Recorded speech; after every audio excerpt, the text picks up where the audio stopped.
ኢትዮጵያ ዲጂታል አሰራሮችን በመከተል ስኬታማ ውጤቶችን ያስመዘገቡ ከሚገኙ ሀገራት መካከል አንዷ ናት። የዲጂታል ኢትዮጵያ 2025 እና የአሁኑ ዲጂታል ኢትዮጵያ 2030 ዕቅድ የትግበራ ሂደት ተቋማት ራሳቸውን ማዘመን እንዲችሉ በር ከፍቶላቸዋል።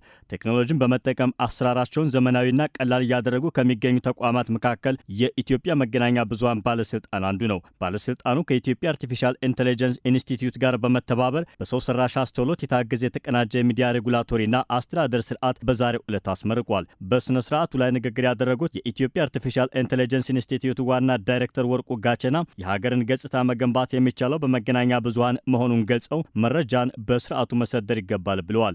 የኢትዮጵያ አርቲፊሻል ኢንተለጀንስም በአጭር ጊዜ ውስጥ ዘመኑን የሚዋጅ ስራ መስራቱን ተናግረዋል። ሚዲያን ማዘመን ሀገሪቷን ማዘመን ነውና የሁላችንም የሀገራችንን ኢሜጅ ሙሉ በሙሉ የሚቀየረው በሚዲያ ነው። ሚዲያ ስንል እንግዲህ ደግሞ ዳታ ላይ የተመሰረተ በተለይ እንግዲህ ትልቅ ዳታ ማለት ትልቅ ሀብት ነው። ያንን ሀብት የመተንተን የማቀናጀት ኤአይ እንግዲህ ዳታ ላይ የተመሰረተ ሲሆን ነው እንግዲህ ብዙ ውጤቶችን ሊያመጣ የሚችለው። ያንን ዳታ ፊድ በማድረግ በማስተማር በአጭር ጊዜ ውስጥ ነው ይሄን ፕሮጀክት እንግዲህ ለመፈጸም እና ዘመኑን የዋጀ በጣም ስቴት ኦፍ ዘ አርት የሆነ የቴክኖሎጂ ሶሉሽን ነው የሰራ ነው። የኢትዮጵያ መገናኛ ብዙሃን ባለስልጣን ዋና ዳይሬክተር ሃይማኖት ዘለቀ በበኩላቸው ባለስልጣኑ ኢትዮጵያ ከምትከተለው ከዲጂታል ስርዓት ጋር የሚሄድ አሰራር እየተከተለ እንደሚገኝ ተናግረዋል። የተቀናጀ ሚዲያ ሬጉላቶሪና አስተዳደር የኢትዮጵያ መገናኛ ብዙሃን ባለስልጣን ለሚያደርገው ክትትልና ቁጥጥር ትልቅ እገዛ እንደሚያደርግ አብራርተዋል። ባለስልጣኑ በሕግ የተሰጠውን የመገናኛ ብዙሃን የቁጥጥር የክትትልና የአቅም ግንባታ ተግባርና ኃላፊነቱን በጥራት በቅልጥፍናና በውጤታማነት ለማከናወን አገራችን እየተገበረችው ካለው የዲጂታል ስርዓት ጋር የተናበበና የተቀናጀ ዘመናዊ የሚዲያ ሬጉላቶሪ አስተዳደር ስርዓት ለመገንባት ዘመናዊ ቴክኖሎጂዎችን በአስተማማኝ ሁኔታ በመዘርጋት መጠቀም አስፈላጊነቱ በእጅጉ ታምኖበታል። ይህ የተቀናጀ የሚዲያ ሬጉላቶሪና አስተዳደር ስርዓት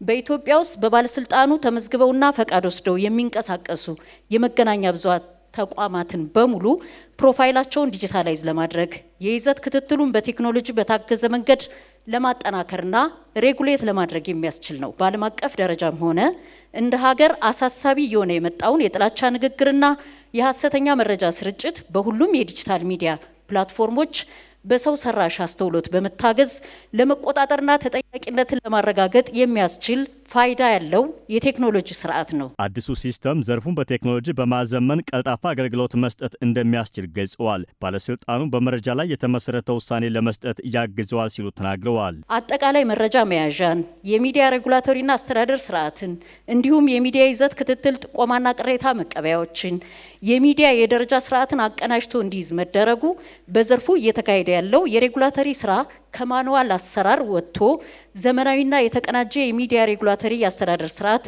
እንዲከተል የሚያስችል ነው። ፈጣን ምላሽ ለመስጠት የመገናኛ ብዙሃን ተቋማትን ህጋዊነት ለማረጋገጥ በዘርፉ ላይ ግልጽ የሆነ የክትትልና ቁጥጥር ስርዓት ለመዘርጋት እንዲሁ ወሳኝ ሚና ይጫወታል። የሚዲያ ዘርፉን የሬጉላቶሪና ሌሎች ስራዎች እጅግ ዘመናዊ ወደሆነና ወደ አዲስ ምዕራፍም ያሸጋግራል። የብሔራዊ መረጃ ደህንነት አገልግሎት ዳይሬክተርና የኢትዮጵያ መገናኛ ብዙሃን ባለስልጣን የቦርድ ሊቀመንበር የሆኑት አምባሳደር ሬድዋን ሁሴን ይህ የሚዲያ ሬጉላቶሪና አስተዳደር ለመገናኛ ብዙሃንም ሆነ ለባለስልጣኑ ግልጽ አሰራር የሚፈጥር መሆኑን ጠቁመዋል። በተቋማት መካከል ግልጽነትና ተጠያቂነት እንዲሰፍን ይረዳል ብለዋል። ይሄ ስራ ለሚዲያዎች በዘፈቀደ ቅጣትም ተግሳጽም እንዳይደርስባቸው በማስረጃ የተመሰረተ እንዲሆን ያደርግላቸዋል። ፍትሐዊነት ያሰፍናል። ለተቋማችን ሰራተኞች 24 ሰዓት ጆሮአቸውና አይናቸው በስክሪን አፍቶ ከስፒከር ጋር ተያይዞ በጆሮአቸውም በአይናቸውም ከባድ ችግር ነበር የሚያጋጥመው። ከተቋማት ፍትህ ባሻገር ሰራተኞቻችንንም ጤናቸውን ለመታደግ የሚያስችል ቴክኖሎጂ መምጣት አለበት የሚል ስናነሳው ነው የቆየ ነው። ጠፋ የሚባል ፋይል የለም። የበጎም ይሁን የመጥፎ ሰው ከስክሪን ሰዎች አክሰስ ሊያደርጉት ይችላሉ። የሆነ ሰው ብቻውን በሞኖፖሊ የሚይዘው ስልጣን የለም። የተቋሙ የሚመለከታቸው ሰራተኞች አክሰስ ሊያደርጉት የሚችሉት ነው።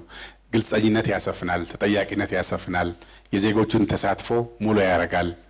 በዘፈቀደም ይሁን በመሰለኝ ይሁን ውሳኔ እንዳይሆን ያደርጋል። ከሆነ ማስተካከያ ስርዓቱን ያበጃል። በዚህም ምክንያት የሁላችንም ኤምፓወር የሚያደርግ ነው።